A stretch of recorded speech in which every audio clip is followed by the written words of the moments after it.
kaidol, magandang umaga mga kaidol. Nandito tayo mga kaidol sa Honda RS150 mga kaidol. Yung problema sa Honda RS150 mga kaidol, yung fuel system niya mga kaidol. Kasi mga kaidol, yung gasolina niya mga kaidol, parado na siya mga kaidol yung gasolina niya.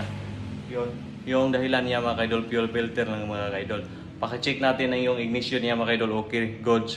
Pupunta tayo sa fuel system niya mga kaidol.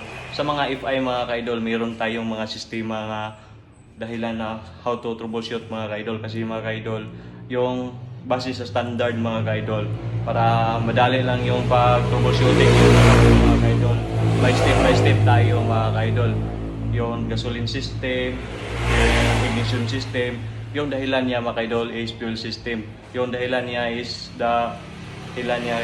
fuel filter. Yun mga kaidol, papalitan tayo sa customer na bagong fuel filter para aandar ng motor niya mga kaidol.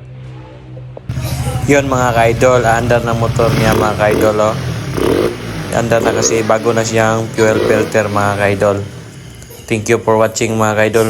Please subscribe my YouTube channel mga kaidol.